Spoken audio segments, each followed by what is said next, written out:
مجھے یاد آ گیا کئی بچے ہمارے ربوہ میں اور باہر بھی اس بیماری سے فوت ہو گیا کہ ان کو لیوکیمیا ہو گیا، اور میں نے تحقیق کی تو پتہ چلا کہ پہلے ان کو خوب بیبی ٹونک ملے تھے اور وہ خوب موٹے تازے، اور لوگ اتنا خوش کہ دیکھو جی بچہ کتنا اچھا ہو گیا، اور سڈنلی وہ کلیپس کر گیا۔ تو اس لیے میں یہ سسپیکٹ کر رہا ہوں کہ اندھا دھند جو اس قسم کا استعمال ہے اسی کی وجہ سے ہوئے ہوں گے۔ اللہ بہتر جانتا ہے کیا وجہ تھی، کیونکہ میں تو اپنے یادداشت سے اس کو کنیکٹ کر رہا ہوں۔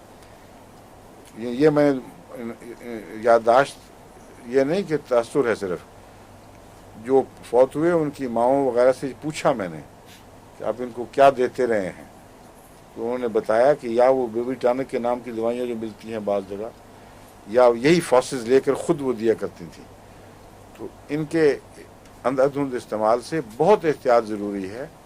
لوگ سمجھتے ہیں لو پوٹینسی والیوں میں خطرہ کم ہے، حالانکہ لو پوٹینسی میں پروونگ کا خطرہ بہت زیادہ ہے اس سے۔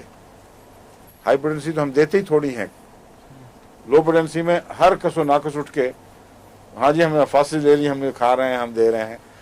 یہ بہت خطرناک بات ہے۔ جس نظام میں شفا کی طاقت ہے، وہ ایک طاقت ہے، اس کا غلط استعمال کریں گے تو وہ بیماری کی طاقت بھی رکھتا ہے۔ تو آج تو صرف اسی پر اکتفا ہوگی، کیونکہ مجھے ان کی انگلی اشارہ کر رہی ہے کہ وقت ختم ہو گیا۔ ختم ہو گیا؟ اچھا جی، السلام علیکم، خدا حافظ۔